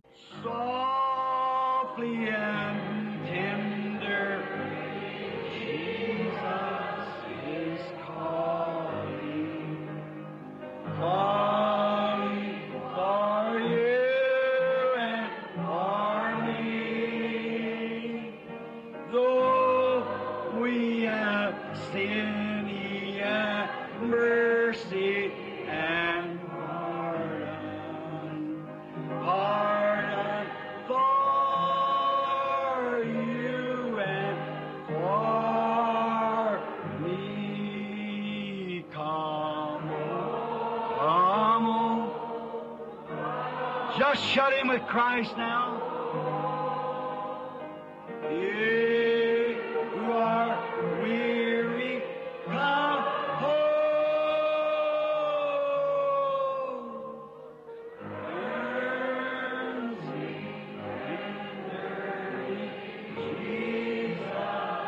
is calling, calling, sinner.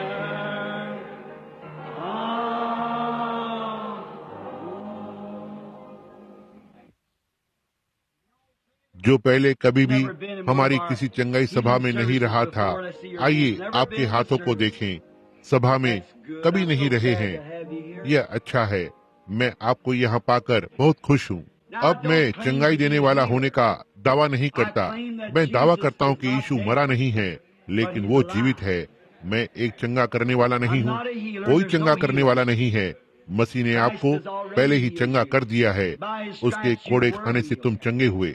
लेकिन मैं आप आए हुए नए लोगों से कुछ पूछना चाहता हूँ, अब आप हो सकता है एक कलीसिया में जाते हो, आप में से बहुतों ने तब अपने हाथों को उठाया था, कुछ समय पहले प्रार्थना के लिए अपना हाथ उठाया था। यदि आपके पास पसंद की कोई कलीसिया नहीं है, तो हम यहाँ ब्रैनम टैबरनेकल में आपका स्वागत करते हैं, जहाँ हमारे प्रिय भाई ऑर्मन नेविल, एक धर्मी व्यक्ति जो बाइबल से सच्चाई के अलावा कुछ भी नहीं सिखाते हैं, हमारी संगति में आपका स्वागत है। हम बस एक संप्रदाय नहीं है, हम यहाँ केवल एक कलीसिया है, एक संगति।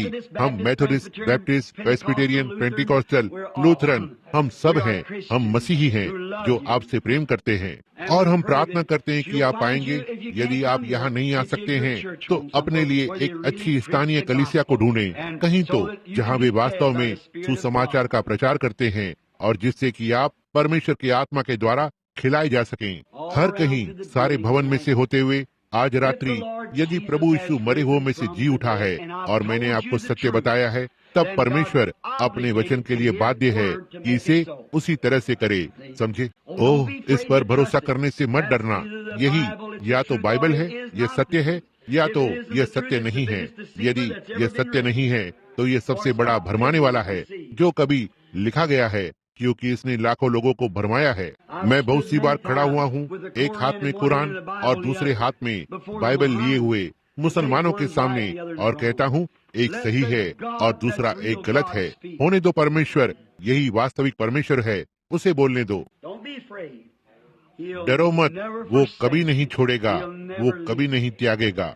अब प्रभु यीशु जब वो यहाँ धरती पर था, जो काम उसने किए, जिसे हमने अभी अभी वचन में से बताया है, उसने प्रतिज्ञा की है कि वो समय के अंत से पहले फिर से आएगा और उन्हीं चीजों को करेगा।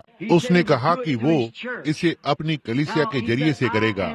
अब उसने कहा, मैं दाखलता हूँ, तुम डालियां हो। अब दाखलता फल को नहीं लाती है, डालियां फल को लाती है। अब यदि यह एक कद्दू की दाखलता है तो यह कद्दू को लाएगी। यदि यह एक तरबूज की दाखलता है तो यह तरबूज को उत्पन्न करेगी। यदि यह एक खरबूजे की दाखलता है तो ये खरबूजे को उत्पन्न करेगी। यदि यह अंगूर की दाखलता है तो यह अंगूर को उत्पन्न करेगी। यदि यह एक मसीही की दाखलता है तो यह मसीह को लाएगी, मसीह का जीवन, मसीह के कार्य को। समझे? तब हमारी आत्मा को किसी चीज के द्वारा ऊर्जा प्रदान होना है। मैं आज रात उसमें होने के लिए बहुत ही खुश हूँ। आप नहीं जानते छोटे झुंड, यह मुझे कैसा महसूस कराता है। यह जानता हूँ मैं 48 वर्ष का हूँ, एक बूढ़ा व्यक्ति, और मैंने अब 27 वर्षों से प्रचार किया है। मेरे कंधे झुक रहे हैं और ओह, मैं अनुभव करता हूँ कि मैं वो छोटा लड़का नहीं हूँ जो यहाँ सड़क पर कंचों को खेला करता था। लेकिन एक बात है जो मैं जानता हूँ, मैं उसका सेवक हूँ। उन बातों को जानने के बजाय जिन्हें मैं जानता हूँ, मैं इस बात को लूंगा और कोई और बात से मेरा क्या भला होगा। मैंने आप लोगों के साथ ईमानदार होने का प्रयत्न किया है। मैंने आपकी उपस्थिति में और परमेश्वर की उपस्थिति में ईमानदार और धर्मी और सच्चा होने के लिए हर एक चीज को करने का प्रयत्न किया है, क्योंकि मैं जानता हूँ कि वो हमें हर समय देखता है। अब यदि मैं कर सकता, अब मैं आपको बताता हूँ, यह छोटा सा संदेश आज रात मैंने जल्दी से खत्म करने की कोशिश की, लेकिन मैं प्रार्थना कर रहा हूँ कि परमेश्वर इसके बाकी को आपके हृदय में डाले। जल्दी करो, जल्दी करो, जल्दी करो, जितनी जल्दी हो सके बाबुल से बाहर निकल जाओ। संसार में बने मत रहो, उस मूर्खता की बातों से दूर हो जाओ। बाहर निकलो, यहाँ से बाहर निकलो, आजाद हो जाओ, मसीह के साथ हो जाओ, उन चीजों से दूर हो जाओ, क्योंकि आप नहीं जानते कि कौन सी घड़ी है कि हो सकता है इस धरती पर केवल पाउडर के अलावा कुछ भी नहीं बचे। बस गैसें दिखाई देंगी और पुराना संसार टुकड़े टुकड़े हो जाएगा। यह इस सभा के बंद होने से पहले भी हो सकता है और यह वचनों के बिल्कुल भी विपरीत नहीं होगा। यह तो केवल वचन को पूरा करेगा। सुसमाचार को प्रचार किया जा चुका है, यहाँ अंतिम संदेश आता है। अब भविष्य में बड़ी बड़ी चीजों के लिए मत देखो। अमेरिका ने उसके अनुग्रह के दिन को खत्म करने का पाप किया है, यह बिल्कुल सही है। आप इसे अपनी बाइबल में चिन्हित करें और देखें कि मैं सही हूँ या गलत। वो अब 2 वर्षों से नीचे दर्जे की ओर आ रहा है। अधिक समय नहीं हुआ, बिली ग्राहम ने अपने नाश्ते पर कहा, उसने बाइबल को ऊपर उठाकर रखा। उसने कहा, यहाँ वो दर्जा है। पौलुस एक शहर में गया और एक परिवर्तित हुआ था। अगले वर्ष वापस आया, वहाँ 30 थे। कहा, मैं शहर में जाता हूँ और बेदारी होती है, 20,000 लोग परिवर्तित होते हैं और 6 महीने में वापस आता हूँ और हो सकता है 20 भी नहीं मिल सकते। क्या मामला है? वहाँ बस तालाब में बहुत सारी मछलियाँ हैं। ऐसे बहुत से हैं जिन्हें परमेश्वर जगत की बुनियाद डालने से पहले जानता था और अनंत जीवन के लिए पहले से ठहराया हुआ है। जब वो अंतिम जन अंदर आता है तो इससे बात खत्म हो जाती है। वहाँ बस बहुत सारे पक्षी जहाज के अंदर गए, बस इतने सारे अलग अलग जानवर उस जहाज में गए और द्वार परमेश्वर के द्वारा बंद किया गया था और उनमें से बाकी को बाहर ही छोड़ दिया, भले ही उन्होंने अंदर जाने की कोशिश की। और मेरे प्रिय मित्र, यदि आप अंदर नहीं हैं, तो आप ठीक अभी अंदर आ जाएं, जबकि परमेश्वर एक पुकार को कर रहा है, क्योंकि अन्य जातियों के लिए दया के द्वार किसी भी समय बंद हो सकते हैं। अब और जो मैं अभी करता हूँ, अब जो मैं बोलता हूँ, मैंने बोला है और मेरे शब्द यदि मैंने घंटों घंटों तक प्रचार किया होता था, इसका अर्थ हमारे प्यारे मसीह के द्वारा बोले गए शब्द की तुलना में आधा भी नहीं होगा। अब लेकिन जो मैंने प्रचार किया है, मैंने या तो सच्चाई को बताया है या झूठ को। यदि मैंने झूठ बताया है तो परमेश्वर का इससे कोई लेना देना नहीं है। यदि मैंने सच्चाई को बताया है तो परमेश्वर अपने वचन को समर्थन करेगा। आप कितने कह रहे हैं? 50 कार्ड दिए गए हैं। मैं आपको दिखाऊंगा कि हम कार्ड को क्यों देते हैं जब आपके पास विचारों को परखने की सभा होती है। मैं यह नहीं कहता कि वो इसे करेगा, वो हो सकता है ना भी करे, लेकिन मैं चाहता हूँ कि आप मेरे साथ ईमानदार बने रहें। यहाँ कितने लोग अब पंक्ति में आना चाहेंगे? अपने हाथों को ऊपर उठाएं। सारे भवन में, आप जहाँ कहीं भी हो, भवन में हर एक जन जो पंक्ति में आना चाहते हैं, अपने हाथों को ऊपर उठाएं। अब कैसे होगा? पहले कौन होगा? देखा, आप इसे नहीं कर सकते। हमें एक पंक्ति को बनाए रखने के लिए कार्डों को देना होगा। अब उसने 50 कार्ड बांटे हैं और आइए अब यहाँ हर कहीं से बुलाएं उस कार्ड के जन समूह में से होते हुए, और यह हर किसी को आगे आने का मौका देगा। अब ऐसा नहीं है कि यहाँ क्या घटित होता है, यहाँ क्या घटित होता है, समझे? ये ऐसा नहीं है कि मुझे छूना है, यह तो उसे छूना है। कितने लोग जानते हैं कि नया नियम इब्रानियों की किताब ठीक अभी कहती है कि मसीह एक महायाजक है जिसे हमारी दुर्बलताओं की भावनाओं के द्वारा छुआ जा सकता है। तो आप कैसे जानेंगे कि आपने उसे छुआ है? वो ठीक इसके बाद बोलता है, बिल्कुल वैसे ही जैसे उसने किया था। यदि वो कल, आज और युगानुयुग एक सा है, उसे अपने आप को बिल्कुल वैसे ही प्रकट करना है जैसे उसने कल और हमेशा से किया था। तो आप यहूदियों और उनके अंतिम संदेश को देखते हैं, उसने इसे कैसे किया। अब यह है, यदि वो अपने आप को किसी और तरीके से प्रकट करता है, एक संप्रदाय के जरिए से, तो वो अन्यायी होगा। उसने खुद को कभी भी एक संप्रदाय में प्रकट नहीं किया, क्योंकि उसके दिनों में कोई भी संप्रदाय नहीं था। उसने स्वयं को अलौकिक में से होते हुए प्रकट किया, जैसा कि हमने आज सुबह कहा, जैसे दीवार पर हस्तलेख, वो अनुवाद, वो कल, आज और युगानुयुग एक सा है। परमेश्वर अब आपके साथ हो। उसने कहा 1 से 50, तो ठीक है। जिसके पास प्रार्थना कार्ड नंबर 1 है, क्या आप बस अपने हाथ को ऊपर उठाएंगे? अपने कार्ड को देखें। कोई तो खाट पर है या जहाँ कहीं भी है और उठ नहीं सकता है। हर कोई एक दूसरे के कार्ड को देखे। यह बस एक छोटा सा कार्ड है। मैं नहीं सोचता कि इन कार्ड पर मेरा चित्र भी है। यह बस एक साधारण सा कार्ड है। नंबर 1, आप जहाँ कहीं भी हो, तो ठीक है। क्या आप वहीं खड़े रहेंगे जहाँ आप हैं, श्रीमान? नंबर 2, क्या आप अपना हाथ उठाएंगे? ठीक यहाँ पर, यह महिला। नंबर 3, क्या आप अपना हाथ उठाएंगे? हम अजनबी हैं। तब यह हमारे जीवन में पहली बार भेंट का समय है। मैं समझता हूँ तब प्रभु परमेश्वर हम दोनों को जानता है। वो आपके बारे में सब जानता है और वो मेरे बारे में सब कुछ जानता है। लेकिन यदि वो उसकी दया में कर सकता है, यदि मैं आपसे कहूँ, ओह श्रीमान, आप बीमार हैं और आप चंगे हो जाओगे, आपको अधिकार है कि इस बात पर संदेह करें। सभा के लोगों के पास अधिकार है कि इस बात पर चकरा जाएं। निश्चित रूप से आपके पास केवल मेरा शब्द होता है। लेकिन यदि पवित्र आत्मा आकर और उसे कुछ बताता है जो उसने किया है, कुछ तो जिसके विषय में मैं कुछ नहीं जानता, जो करता आ रहा है, वो जान जाएगा कि यह सच्चाई है या नहीं। फिर यदि वो जानता है कि क्या था, निश्चय ही यदि यह सही है तो वो आपको बता सकता है कि क्या होगा और यह सही होगा। आपको ये विश्वास करना चाहिए। श्रीमती कॉक्स, क्या आपको नहीं करना चाहिए? श्रीमती कॉक्स वहाँ बैठी हुई है। मेरा बस अभी अभी उनकी ओर ध्यान गया। बहन केंटकी से हैं, यहाँ पर बैठी हैं। यही श्रीमती वुड की यहाँ कहीं कलीसिया में उनकी माँ है। कैंसर ने उनके चेहरे को खा लिया। यहाँ पर मैं उत्तर के जंगल में ऊपर से नीचे आ रहा था। मेरी पत्नी ने मुझे फोन किया, कहा मैंने अपने जीवन में कभी भी किसी को इतना टूटा हुआ नहीं देखा जितना श्रीमती वुड को, और श्रीमान और श्रीमती वुड मेरे गहरे मित्र हैं। और मैं उस महिला के पास गया। यहोवा यो कहता है कि साथ वापस आया, कैंसर खत्म हो गया। वहाँ महिला वहाँ बैठी हुई है, और आप शायद ही बता सकते हैं कि क्या आप बस खड़ी होंगी श्रीमती कॉक्स, ताकि लोग देख सकें उसकी नाक का पूरा भाग और सब कुछ कैंसर ने खा लिया, उसकी आंखों तक चला गया। पीछे घूमे ताकि श्रोतागण आपको वहाँ पीछे देख सकें। कैंसर वो हमेशा ही सही होता है, वो कभी भी गलत नहीं होता है। अब यदि प्रभु हमारा परमेश्वर इस भाई पर प्रकट करे तो उसे न्याय होने दो।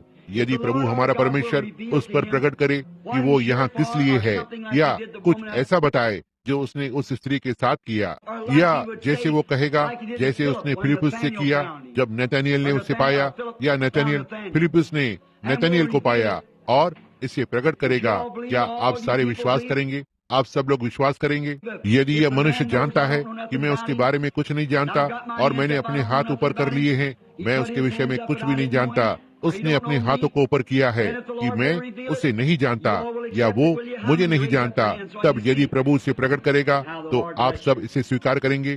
क्या आप करेंगे? कितने लोग अपने हाथों को ऊपर उठाएं ताकि मैं बस देख सकूं। अब प्रभु आपको आशीष दे। अब श्रीमान, मैं बस यहाँ खड़ा हुआ हूँ, यह देखने के लिए प्रतीक्षा कर रहा हूँ कि वह मुझे क्या बताएगा। अतः आप उस बात के न्यायी हो, और यदि कोई भी देख सकता है तो उस मनुष्य ने अपनी आंखें बंद कर ली हैं, इसलिए आप देखते हैं कि यह एक मनो को पढ़ना नहीं हो सकता है। Just remain with your eyes closed. If our Lord Jesus, बस अपनी आंखें बंद करके बने रहें। यदि हमारा प्रभु यीशु, यदि वो इसे प्रकट करेगा तो हम उसके आभारी होंगे।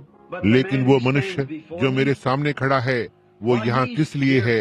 यह एक आत्मिक मामला है जिसके लिए वो प्रार्थना करना चाहता है। यह सच है। यदि यह सही है तो अपना हाथ उठाएं ताकि लोग देख सकें। अब क्या आप विश्वास करते हैं? मैंने उसे अपने जीवन में कभी नहीं देखा, लेकिन यहाँ ऐसा था। कुछ तो उसके मन को परेशान कर रहा है। अब मैं जितना अधिक मैं उससे बात करूंगा उतना अधिक कहा जा सकता है। अब आदर पूर्व रहें। उस दूत ने क्या किया? उसने अपनी पीठ को घुमा लिया था और उसने कहा, सारा क्यों हंसी? उसने कहा, मैं कभी नहीं हंसी। कहा, ओह हाँ, तुम हंसी, क्योंकि वो डरी हुई थी। अब यदि सभा के लोग अब भी मेरी आवाज को स्पीकर पर सुन सकते हैं, ऐसा प्रतीत होता है कि वो व्यक्ति मुझसे दूर जा रहा है। मैं एक स्त्री को खड़ा हुआ देखता हूँ। यही वो मुख्य बात है जिसके लिए मनुष्य यहाँ पर है। यह उसकी पत्नी के लिए है और वो यहाँ उसके साथ नहीं है, और उसे एक स्त्री की परेशानी है, एक स्त्री रोग है और उसकी पीठ में परेशानी है। यही सच्चाई है। आप इस शहर से नहीं हैं, आप दूसरे शहर से हैं जो मैरिस विले कहलाता है। यह सही है। अब घर जाएं और ये मिल जाएगा। जिस तरह से आपने इस पर विश्वास किया है, यह उसी तरह से होगा। प्रभु के नाम में परमेश्वर आपको आशीष दे। वो रुमाल आपको उस पर रखने की आवश्यकता नहीं होगी।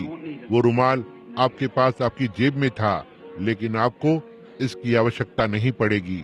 मैं आपको जानता हूँ। मैं आपका नाम नहीं जानता, लेकिन आप एक महिला हैं जो वहाँ पिछले दरवाजे पर खड़ी थी। एक दिन कि प्रभु का दूत मेरे पास आया जब आप यहाँ पहली बार आराधनालय में थी, और कुछ तो प्रकट हुआ जो एक सही भेद था।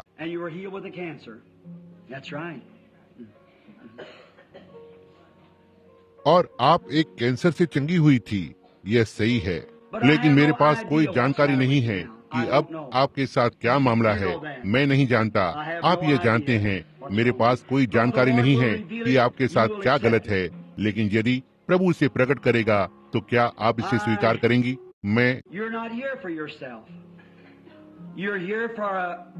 आप यहाँ पर अपने लिए नहीं हैं। आप यहाँ एक बालक के लिए हैं, और वो बालक पीड़ित है, और पीड़ा रीढ़ की हड्डी में है, जैसे कि वो खड़ा नहीं हो सकता या ऐसा ही कुछ तो। और मैं उस बालक के माता पिता को एक कैथोलिक माला लिए हुए देखता हूँ। वे कैथोलिक हैं, और एक बुजुर्ग जोड़ा या उनके दादा दादी भी कैथोलिक हैं। और आप बालक के लिए खड़ी हुई हैं।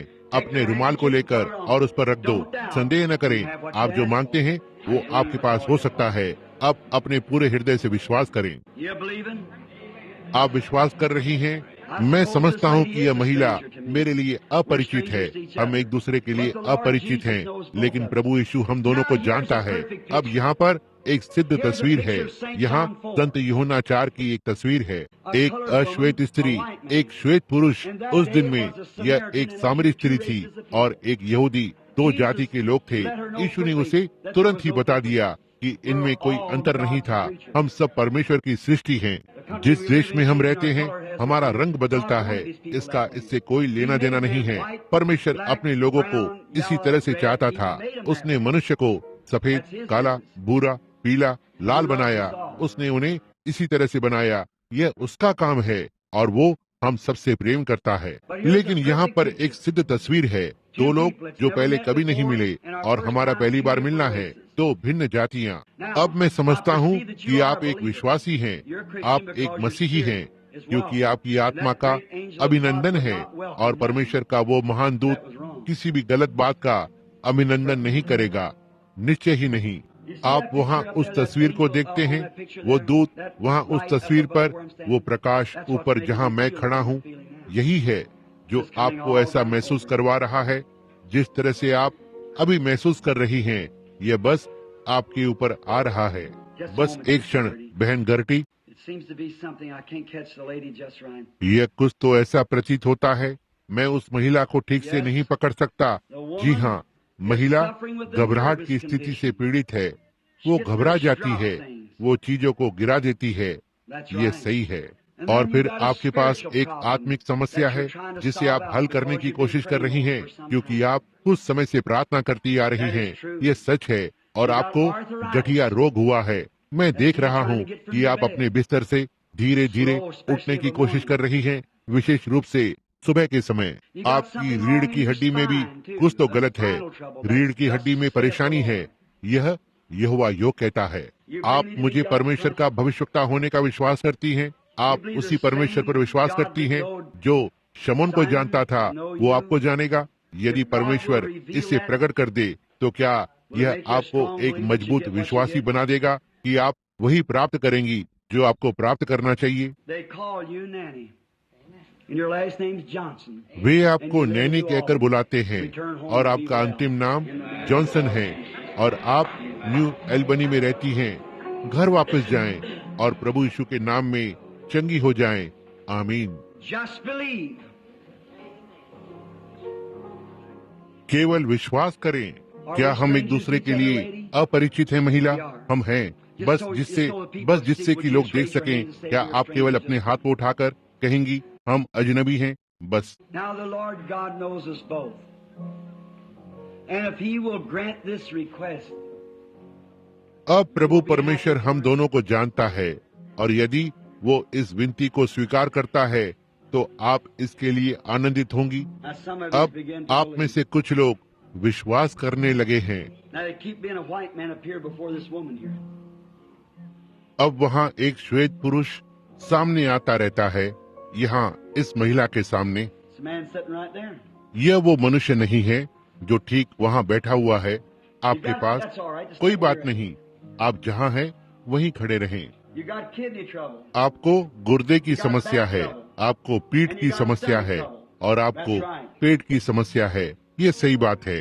अब विश्वास करते हुए जाएं और ये आपको अब और अधिक परेशान नहीं करेगा। You just believe. आप केवल विश्वास करें। मैं आपके विश्वास को चुनौती देता हूँ कि इस पर भरोसा करें। कितने लोग इसे अपने पूरे हृदय से विश्वास करते हैं? तो ठीक है, फिर उसकी ओर देखें और जिएं।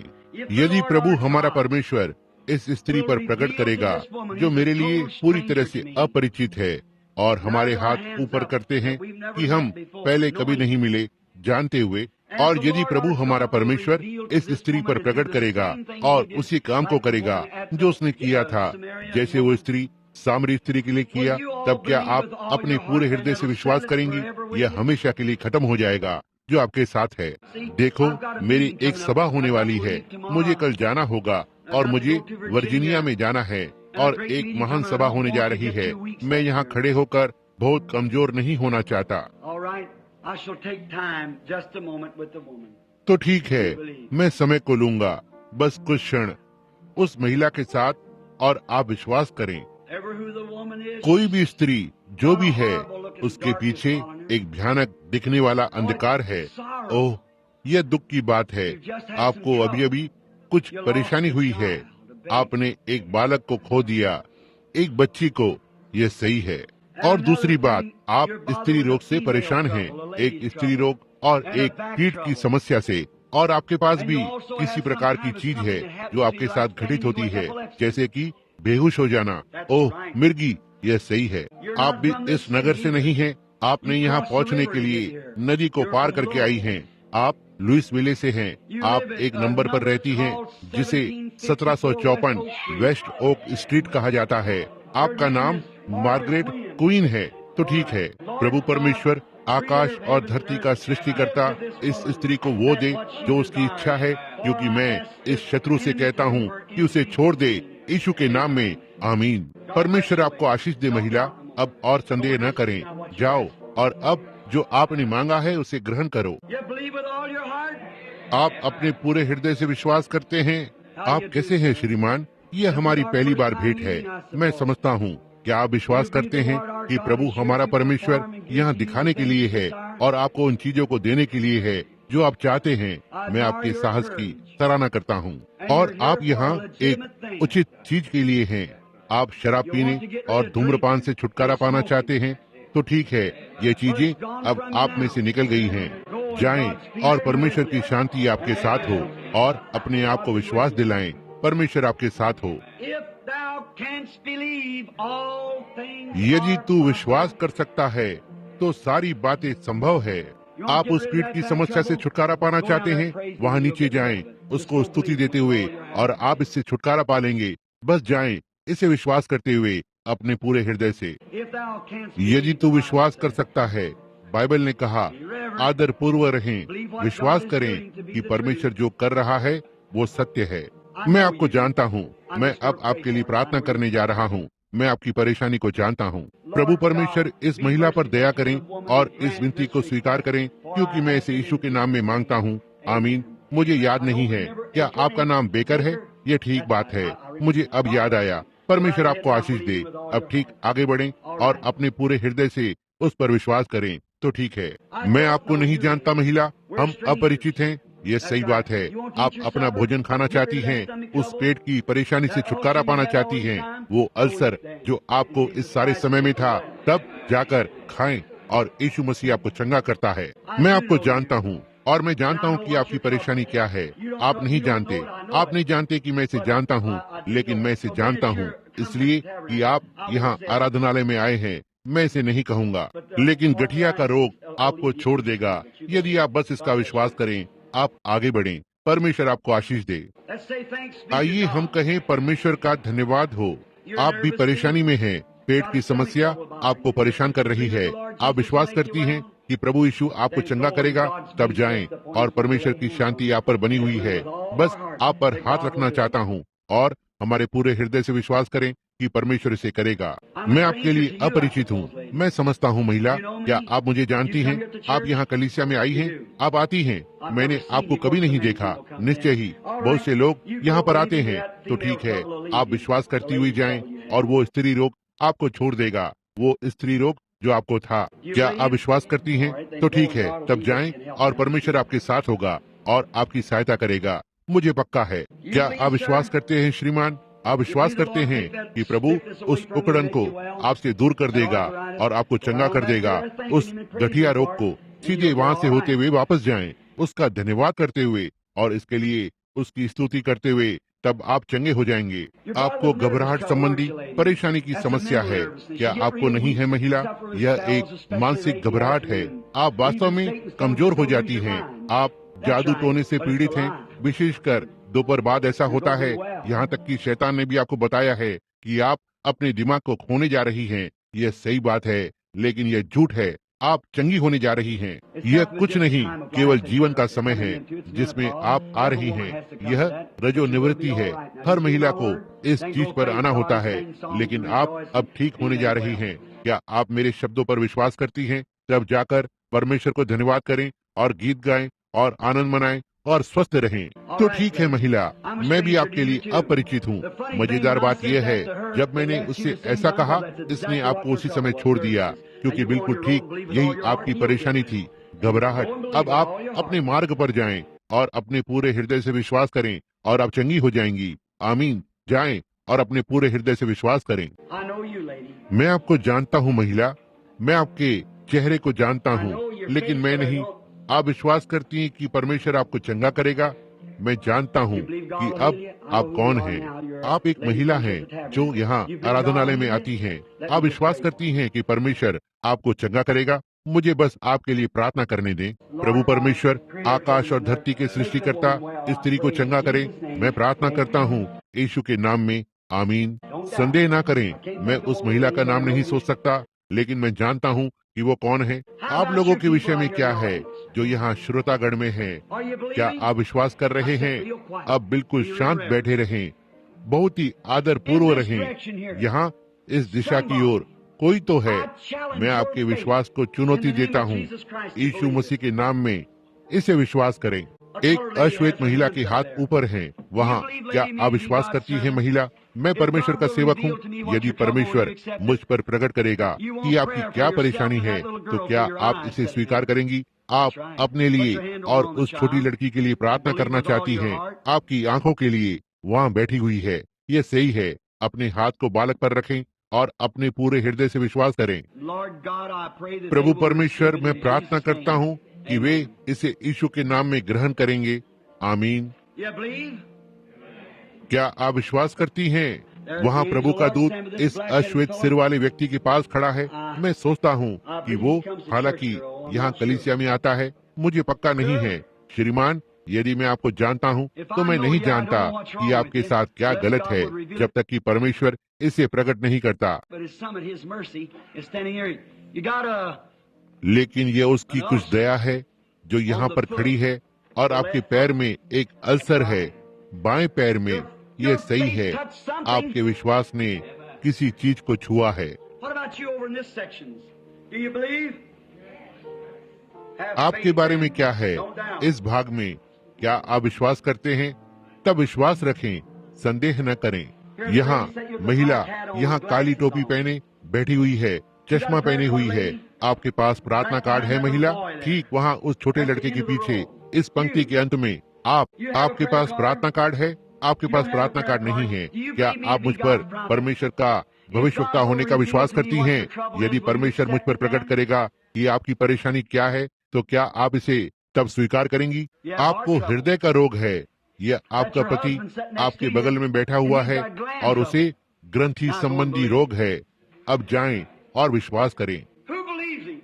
कौन उस पर विश्वास करता है? यहाँ बैठे हुए इस अश्वेत व्यक्ति के बारे में क्या है? क्या आप विश्वास करते हैं श्रीमान? आप मुझे उसका सेवक होने का विश्वास करते हैं? आप प्रार्थना करवाना चाहते हैं? क्या आप नहीं चाहते? यदि परमेश्वर यह बात मुझ पर प्रकट करेगा और मेरे द्वारा आपको प्रकट कर देगा, क्या आप विश्वास करते हैं कि आप इसे स्वीकार कर सकते हैं? आपको साइनस की समस्या है और आपको हर्निया है। यह सही है। आप में से किसी के भी विषय में क्या है? क्या आप विश्वास करते हैं? यहाँ पीछे, इस महिला के ठीक पीछे एक और अश्वेत महिला है। बहन, आपने अपना हाथ ऊपर उठाया है।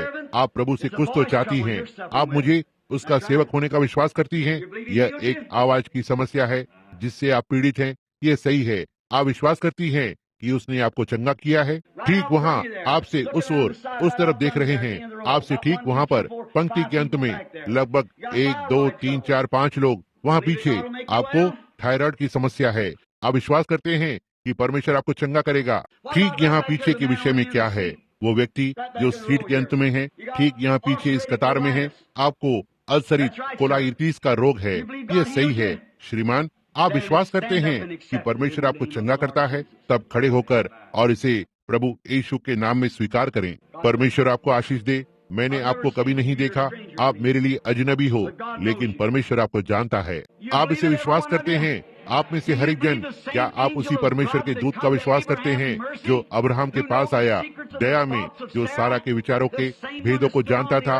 वही एक जो धरती पर खड़ा हुआ था और मन के विचारों के भेदों को जानता था। क्या आप विश्वास नहीं करते कि वो अब यहाँ पर है, वही परमेश्वर, इससे पहले कि संसार फिर से विनाश में जल जाए? क्या आप विश्वास नहीं करते कि वो यहाँ पर है? तब आइए हम उसे स्वीकार करें, आइए उस पर विश्वास करें, आइए उसे ठीक अभी हमारे चंगाकर्ता के रूप में लें। आप में से कितने लोग इसका विश्वास करेंगे? आप में से कितने वास्तव में विश्वास करते हैं? अपने हाथ ऊपर उठाएं। अब आप अपने हाथों को नीचे रखें। बाइबल ने ये कहा, ये चिन्ह उनके पीछे पीछे जाएंगे जो विश्वास करते हैं। तब अपने हाथों को एक दूसरे पर रखें। यदि आप विश्वासी हैं, आप अपने बगल वाले व्यक्ति के लिए प्रार्थना करें, और जो आपके बगल में है आपके लिए प्रार्थना करें, जिसके लिए प्रार्थना की जा रही है। आप में से हर एक जन अब एक दूसरे के लिए प्रार्थना करें। भवन में हर कहीं पर मैं इस विश्वास को चुनौती देता हूँ। वहाँ टीबी से पीड़ित महिला है, इसके बारे में भूल जाएं। आप चंगी हो गई हैं। आप प्रोस्टेट की समस्या के साथ वहाँ जो बैठे हुए हैं, श्रीमान, रातों को जाग जाते हैं, इसे भूल जाएं। आपको ऐसा और नहीं करना होगा। परमेश्वर आपको आशीष दे। मैं आपको चुनौती देता हूँ कि विश्वास करने का काम करें। क्या आप इसे करते हैं? तब आप में से हर एक जन अपने तरीके से प्रार्थना करें। अपने हाथों को किसी पर रखें और अपने बगल में किसी के लिए प्रार्थना करें। जब मैं आप सभी के लिए प्रार्थना करता हूँ, प्रभु परमेश्वर, आकाश और धरती के सृष्टिकर्ता, सनातन जीवन के लेखक, हर एक अच्छे दान को देने वाले, अपनी आत्मा को अभी इन लोगों पर भेजिए। मैं शैतान के कामों को दोषी ठहराता हूँ, क्योंकि शैतान प्रकट हो गया है। शैतान, तू उन्हें और अधिक पकड़ कर नहीं रख सकता। उनका विश्वास ऊपर की ओर बढ़ रहा है और उन्होंने एक दूसरे पर हाथ रखा है। और मैं तुझे चुनौती देता हूँ कि तू लड़ाई को हार चुका है और न्याय निकट है। उनमें से बाहर आ जा, यीशु मसीह के नाम में उनमें से निकल जा, यीशु के नाम में। क्या आप उस पर विश्वास करते हैं? अपने हाथों को उठाएं और अपनी चंगाई के लिए उसे स्तुति दें। यदि आप अपंग हैं तो अपने पैरों पर खड़े हो जाएं। मसीह आपको चंगा करता है। यदि आप लंगड़े हैं, अपने हाथों को अपंगता पर रखें, उन्हें ऊपर उठाएं। यह सब खत्म हो गया है। यहाँ एक अपाहिज स्त्री है जो खड़ी हो रही है। प्रभु की स्तुति हो। आइए हम कहें, प्रभु की स्तुति हो। हर एक जन आमीन। भाई नेविल,